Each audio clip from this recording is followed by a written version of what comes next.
This is the ultimate guide to using stainless steel cookware. Today I'll be showing you how to select the right pans, cook at high and low heat temperatures, and how to maintain and clean your stainless steel pans, along with some general tips and tricks. So when it comes to selecting the right stainless steel pans, there's an unbelievable amount of options out there, and I'm going to try and keep it short and simple so that you can confidently purchase the right pan for you. For food grade stainless steel, the NSF requires manufacturers to adhere to the 200, 300 or 400 series guidelines, and the 200 and 300 make up the vast majority of stainless steel. For the purpose of this video, we're going to focus on the 300 series and the multiple ply pans. The two most popular types of stainless steel are grade 18/10 and 18/8. You might have seen these numbers stamped on the back and wondered what those are, so let me quickly explain what these mean. The first number refers to the amount of chromium present and the second represents the amount of nickel. For example, 18/10 stainless steel is made of 18% chromium and 10% nickel. Likewise, 18/8 stainless steel has 18% chromium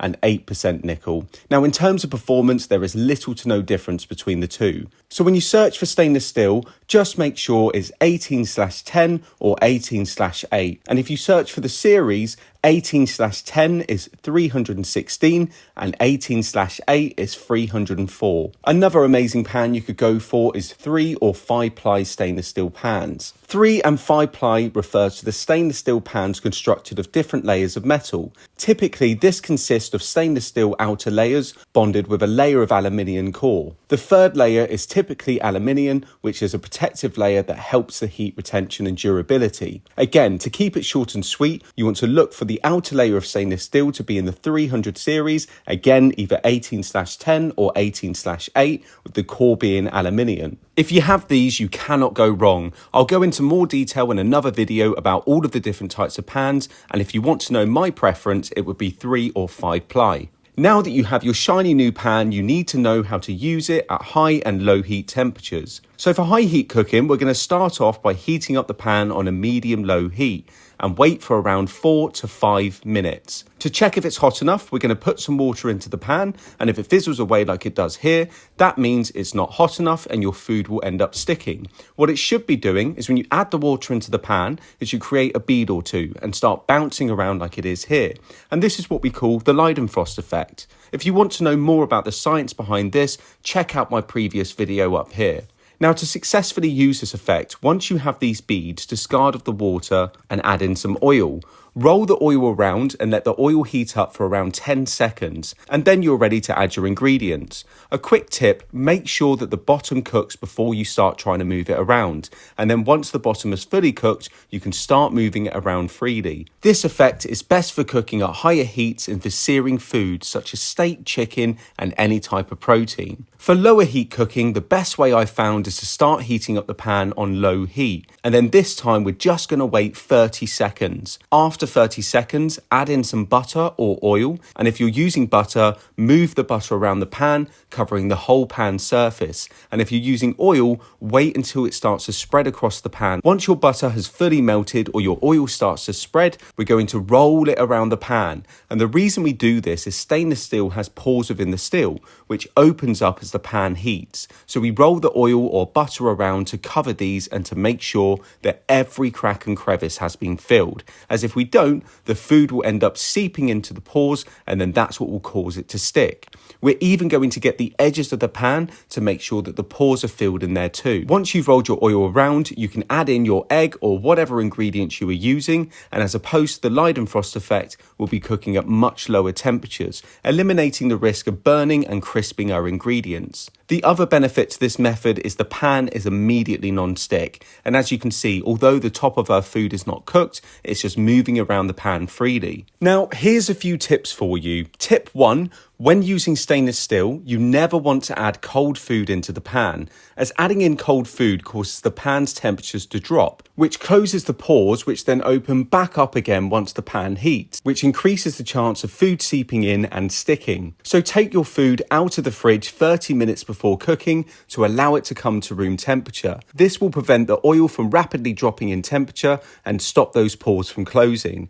All foods are fine to be brought to room temperature before cooking, including poultry, but as a rule of thumb, I would only keep my meats out of the fridge for a maximum of 30 minutes. Tip 2, like I mentioned before, when cooking at higher heats and especially when cooking eggs or proteins, let the bottom cook before you start trying to move it around. If you followed my guide, the food will release from the base. Just give it some time and allow the pan to do its job and don't force it and it will eventually come loose. Tip 3, overheating the pan and burning the oil. Now this is a big one that I have personally experienced and seen, and it just takes away the fun of cooking with stainless steel, as now you have a bigger cleaning job on your hands. To avoid this happening, the first thing you need to look at is the type of oil that you're using. When cooking at higher heat, you need to be using a high smoke point oil, such as clarified butter, avocado oil, rapeseed oil, sunflower oil, and the list goes on. You just need to make sure that it's a refined oil, as refined oils generally have a higher smoke point than unrefined oils. Next is the temperature. Most people for searing foods will have the heat turned all of the way up. There is no need for you to do this, as we're letting the pan heat for 4 to 5 minutes before adding in our food. This allows the pan to maintain a high temperature without needing to have the temperature turned all of the way up. Test out your hob and try having it on a medium or medium-low heat. Tip 4, and another no-no, is adding wet food into the pan, particularly for fish and for proteins, as the moisture of the protein will steam rather than sear, which will make it stick to the pan. To avoid this, take your food out of the fridge, wait 30 minutes to bring it to room temperature and to allow the moisture to exit, then using kitchen paper, pat dry on both sides before adding on your seasoning. It's also worth noting, once you have dried one side, quickly wipe down the chopping board before flipping it over, otherwise you're just going to get moisture back onto the food. And now to the fun part, cleaning your stainless steel. Now for most jobs, it's pretty simple cleaning your stainless steel pans. And how I tend to do it is to quickly clean whilst the pan is still hot. After you finish cooking, discard of any oil and then turn off the hob. Let the pan cool for a couple of minutes, and then to check if it's safe to add water, I'm just going to add a tiny drop.